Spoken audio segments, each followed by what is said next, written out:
Hello and welcome to the interview segment of Crime Watch, and today we'll be looking at the increasing rate of, will I say, reported cases of traffic robberies.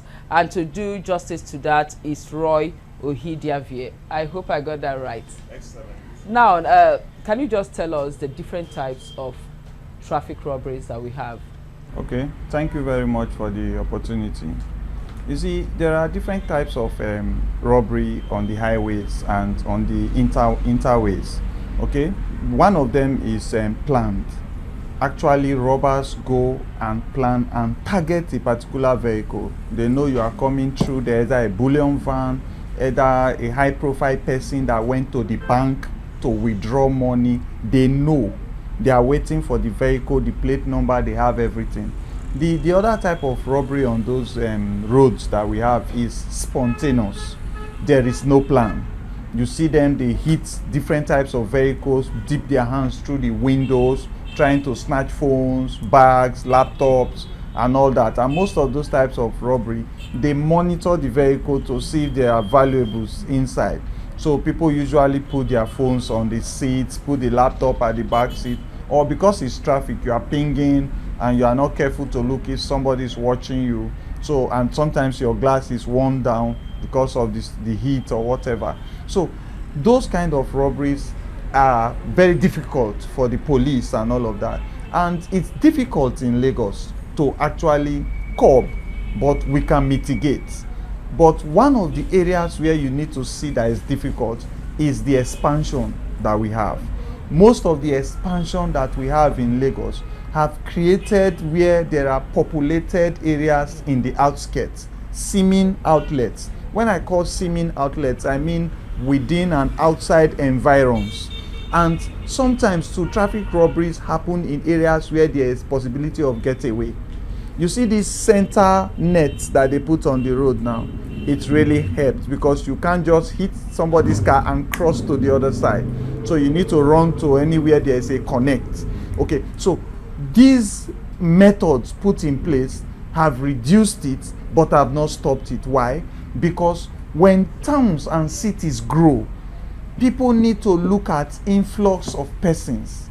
If there is culpability on the part of the local government chairman, the councillor of that very locality, and the questions are being asked from the governor's office, the commissioner of police is asking the DPO, the area commander in that place, and saying the rate of crime here will determine how long you are going to last on this seat.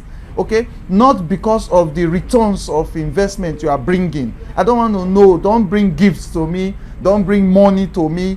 If there are crimes here and they are not checked, I will make sure I redeploy you to somewhere you won't like. We see the area commander will immediately assume that superiority and take charge. You will see him on the road with his radio, watching for areas that he could make amends, holding community meetings with people and trying to find out how he can make amends. Because he can't do it alone, the state governor must also mandate the local government chairman to say, all these crimes happening in your area, you are responsible for it.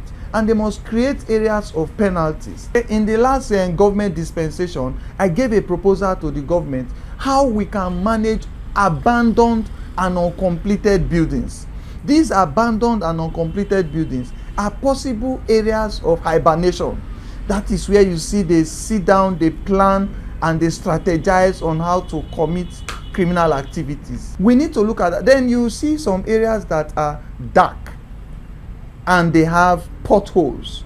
Do you know, by the time I was in the military, when we were in the Operation Sweep, then we discovered that some of these hoodlums, they actually go and dig potholes in areas where they want to strike. So when a vehicle gets there, the vehicle must slow down, and those are the times that they strike such vehicles. So when you have lonely roads like that, the government must make sure they are lighted.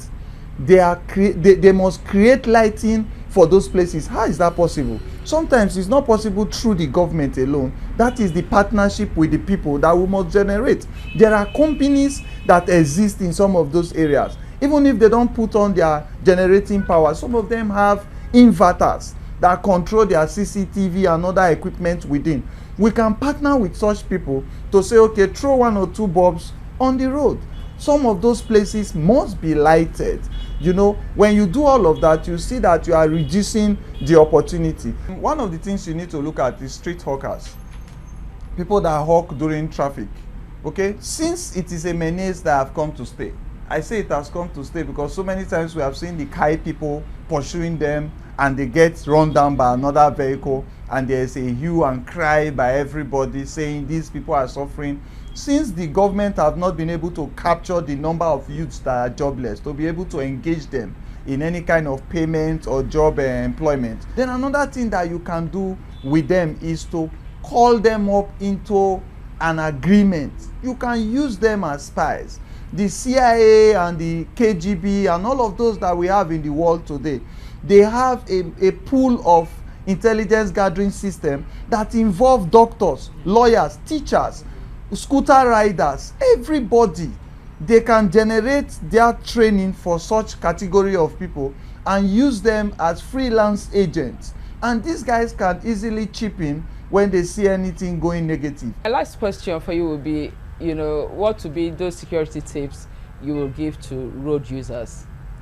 For those of us that find ourselves, sometimes you are allowed to relax if you are driving, because you do your situational awareness. There's something called situational awareness.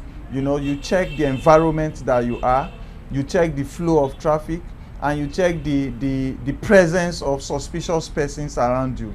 Once you can do your situational awareness, you should know when to wind up your car glasses. And once you are in your car, you should know how to conceal valuables. Okay, like some of us, I used to do that at times because we are in the military and all that. I used to keep a bait.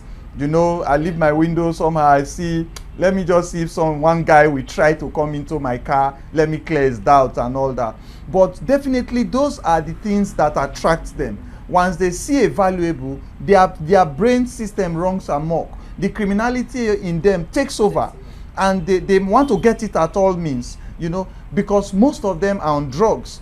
So if you are driving, you should make sure your car glasses are warmed up. If you don't have an air conditioner in the car, raise the glasses beyond the point where a full arm of a grown-up person can get into. Then make sure things that you kept there are hidden. Then I told someone the other day, I said, do you also think of possibility of maneuvering your vehicle? Yes, it's possible, but with Lagos traffic, we drive bumper to bumper. So if it is a situation where they have gotten into your car, disabled your lock system, I am appealing to people to submit themselves. Submit yourself. If you have any valuable they are asking for that they can see, give it to them. If they cannot see it, you can begin to say, there's nothing else, there's nothing else. And I'm sure you will be safe. Thank you very much. Yeah. I actually love the part where you say when you're overwhelmed, you should just submit yourself. The wisest thing to do. We'll be speaking on the increasing rate of traffic robbery in Lagos, and our guest has been Roy Okhidievbie. Now, Crime Watch continues.